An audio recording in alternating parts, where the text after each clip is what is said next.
Elle a vu son mari mort, assis au fond de l'église, le jour même où elle était en train d'épouser son ex-petit ami. Tout a commencé au moment précis où le prêtre a prononcé « Si quelqu'un s'oppose à cette union, qu'il parle maintenant ou se taise à jamais ». J'ai levé les yeux machinalement. Et mon cœur s'est arrêté. Mon mari, celui que j'avais enterré 2 ans plus tôt, assis sur le dernier banc, me fixant et secouant lentement la tête en signe de refus. Une vague glaciale m'a traversé. J'ai senti mes jambes trembler. La salle était silencieuse. Alors j'ai tiré doucement le bras de celui qui allait devenir mon nouveau mari. « Chérie, tu vois quelqu'un assis là-bas » Il a jeté un coup d'œil derrière lui, l'air perplexe.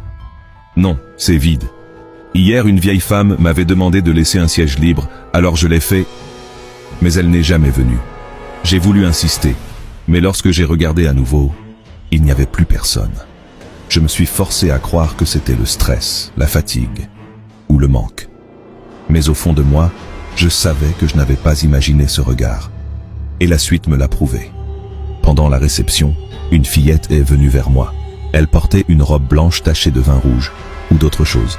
Mon souffle s'est coupé. Elle ressemblait tellement à ma fille, ma petite fille morte dans le même accident que son père. Elle a tiré doucement sur ma robe et a pointé du doigt une table un peu à l'écart. Quand j'ai suivi la direction de son geste, j'ai failli laisser tomber mon verre. Mon mari était là, encore une fois, toujours en train de secouer la tête, comme pour me dire « Non, pas lui, pas ce mariage ». J'ai tourné la tête pour demander à la fillette ce qu'elle voulait, elle avait disparu. La panique a commencé à monter. « Chérie, la petite fille qui m'a touché, tu l'as vue passer ?»« Bébé, arrête, tu me fais peur. Aucun enfant n'est venu ici. Tu es sûr d'aller bien ?» J'ai regardé de nouveau la table, et cette fois, ils étaient 2. Mon mari et ma fille, assises juste à côté, mais elle n'était plus comme avant. Des blessures profondes lacérèrent sa peau. Des blessures qu'elle n'avait pas quelques minutes plus tôt.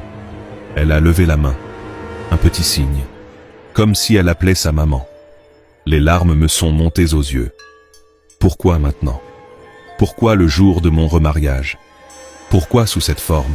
Le soir venu, mon nouveau mari avait demandé à la décoratrice de préparer notre chambre. Des bougies, des pétales, une ambiance romantique. Nous sommes entrés en riant, encore enlacés, prêts à commencer notre nuit de noces. Mais avant même d'atteindre le lit, tout mon corps s'est figé. Sur l'oreiller, une feuille était posée bien en évidence. Une feuille qu'aucun de nous 2 n'avait laissée là.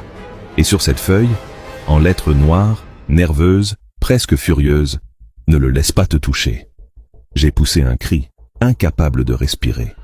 Et ce qui s'est produit juste après a failli me faire perdre connaissance.